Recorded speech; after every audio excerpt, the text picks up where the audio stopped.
In order to understand the difference, what we will do is we will use create react app first, and we will see the difference on how create react app works and what we are going to do. So here I opened it in Visual Studio Code. So inside package.json, we can see our React application runs using React script. React script is a package where all the configuration for React application is bundled into this single package. So in order to get more control in our application and go beyond React scripts, what we are going to do is we are going to do npm run eject.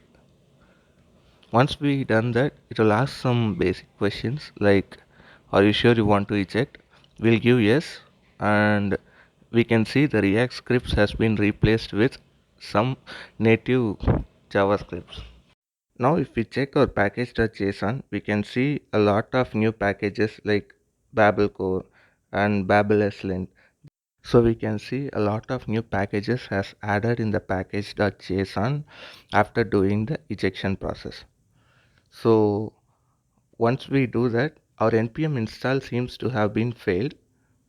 So we can check,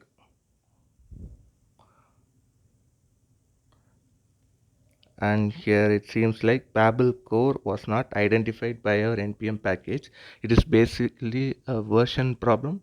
So what we can do is we can install a latest Babel version, and then we can do npm install for other packages.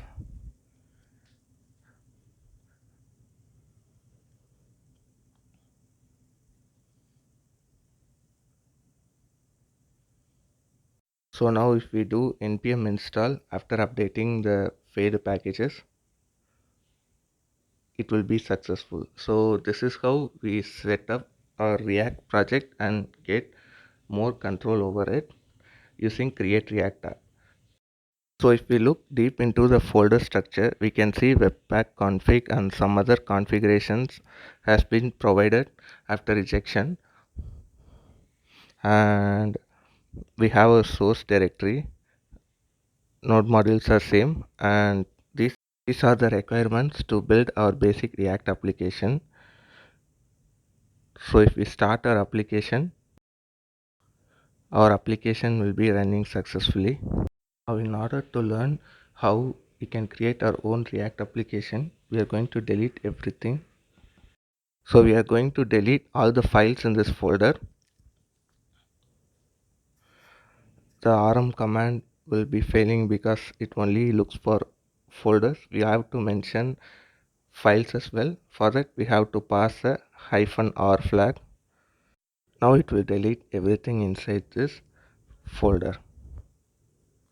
After doing that, the next thing we are going to do is start from the basic. First thing we are going to do is npm init y, clear the deleted files from our editor, and now npm init, and we are going to specify some property, so we are not going to pass -y flag.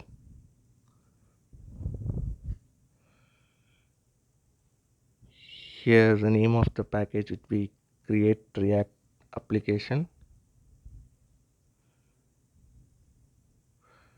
Version is same, description is our own version of creating react application.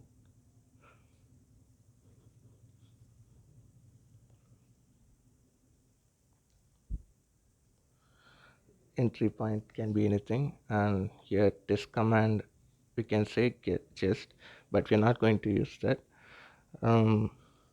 No any git repository, no any keywords, and author would be my name,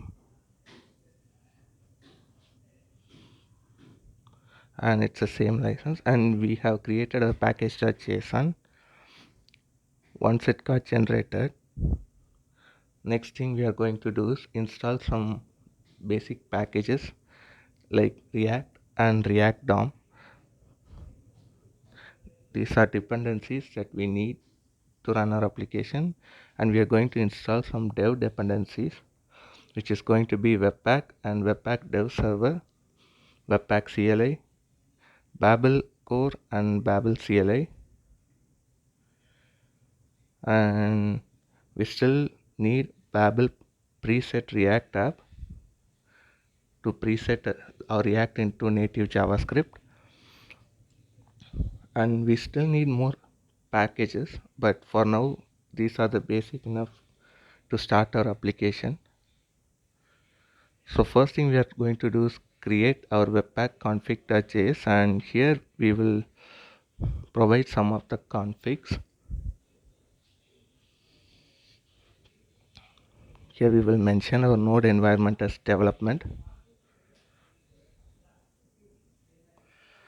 and here we are going to export in a node format since our webpack is running in node environment. If you want to know more about webpack, I do have a series dedicatedly made for that. Please do check it out. And here in DevTools we say cheap module source map. Since it's development, this is okay, and we are specifying our entry.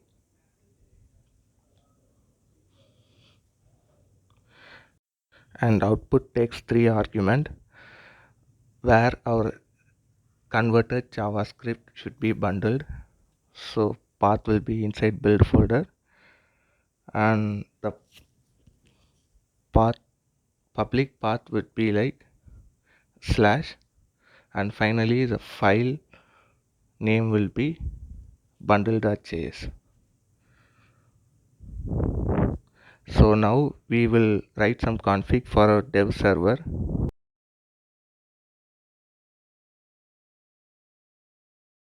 So we'll mention the stats as minimal. These are some required configs for dev server.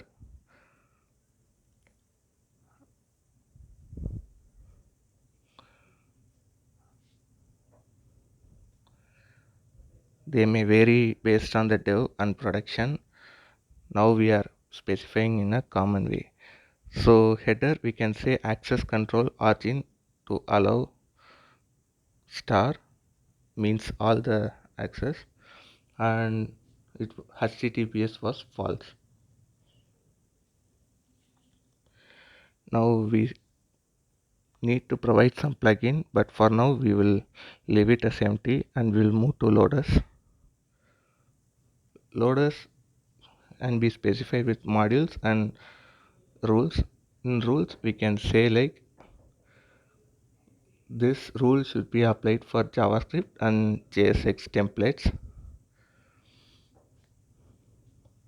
and those files should be loaded using Babel loader, and this should be installed in our dev dependency. You can also add slint loader. It will be very helpful to lint our JavaScript. Moving further, if we need to know what Babel loader does, I have made a dedicated video for how it works, so please do check it out. The next thing is CSS. For that we are going to specify style loader and a CSS loader. We also need to use a different style sheet. We can use like Sass loader and less instead of CSS loader. So we also need to install those packages, and once that is done, we have to exclude our Babel loader to run on our node modules. So in order to do that, we will do exclude in the role and mention node modules.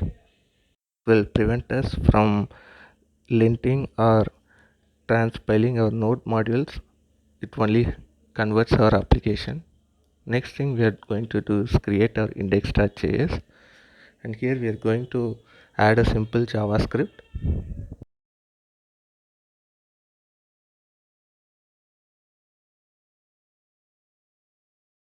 In package.json, on starting our application, we can provide webpack that we installed through webpack CLI, and we will pass our configuration. So -config and webpack.config.js. We do npm start. Our application fails because we did some mistake in our config. So if we check that, in rules we have forgot to specify the extension .js and .css. Okay, now if we start our application, it still fails because it couldn't understand what dev server is.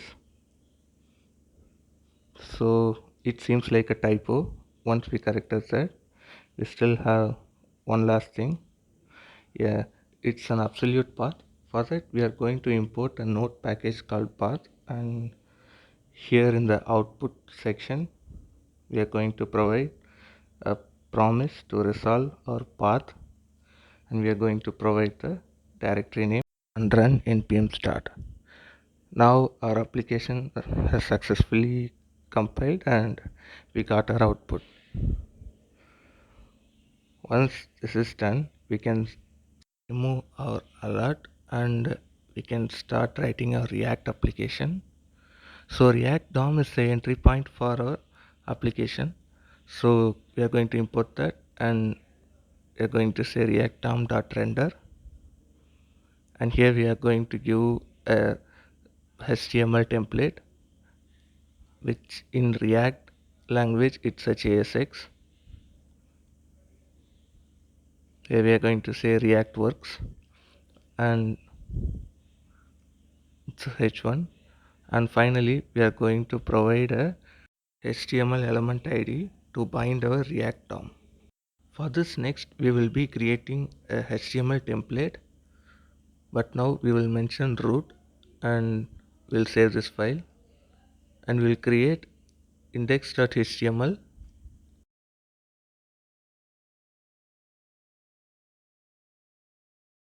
We can use exclamatory to fill our HTML through VS Code.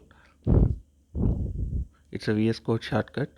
And next thing we will do is create a div and pass the ID as root. So this is the root ID that we bind our React DOM. So now here comes the part where plugin has a huge role to play.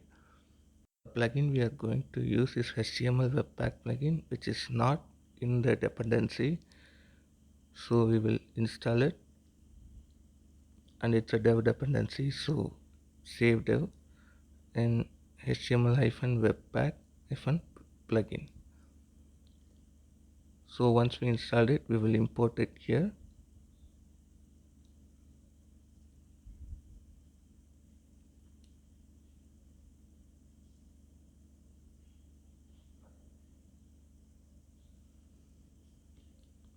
So in the plugin part, we will say new HTML plugin and we will pass our template. Our template is going inside source directory /index.html. So once that is done, instead of building a React app, we can make our Webpack build and serve the application. So I'm going to pass serve and a port number. So if I start the application, we have some changes to be made in our dev server config in Webpack. So here it was saying disable host check. So we commented that and we still get overlay and we'll comment that some of the configs are for production server, but now we don't need them, so we will comment them and our service has been started. But it still complains about the React. It doesn't understands the JSX inside the React application. So in order to make it understand, first thing we are going to do is write some configs for Babel. For this we can do babel.config.js or we can do it in the package.json. So here we are going to say preset and we will pass the preset React app. Once we saved it, now our application can understand the React code.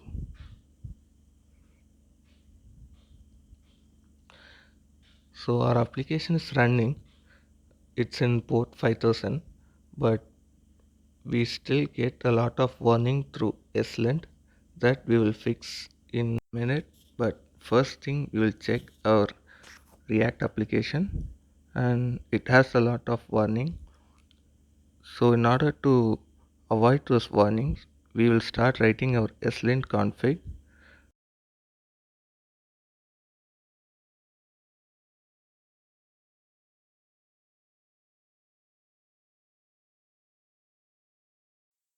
So now we will provide a connector. The parser would be Babel ESLint, and parser options would be like ECMA version.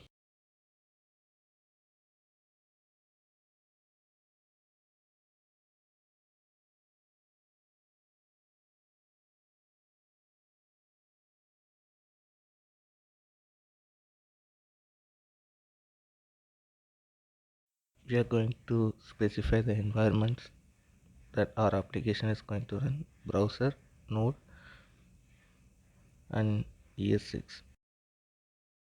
Tools are very important part of ESLint. Here we are going to say no debug and no console and no unsafe wars to be warned and React prop type to be warned. Finally, in settings, we are going to pass the React version, and if we pass detect, it will detect on its own. Now if we run our application, it will actually fail because some of the packages are still missing. One good thing is we will get the intimation of missing packages in our console. So here ESLint plugin React is missing, so we will install it. It's a dev dependency, and once we installed it, we will get we are getting another error. Here it is ESLint plugin import, so we will copy that and we will install it as well.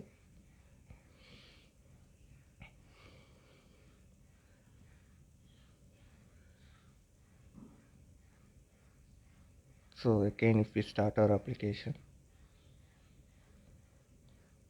there's still we still miss quite few packages. So the package name is Babel ESLint, so we will install it.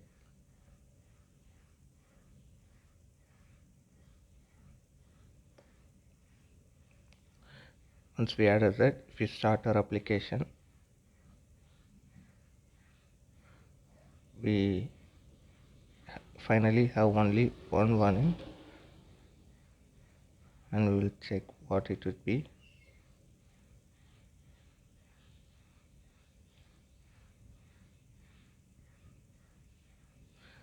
So it's a typo we made in the ECMA features, so we will update that, and we can see React is not in the scope, so it was asking, so we will add it in the scope. So once we saved it, our application is running successfully.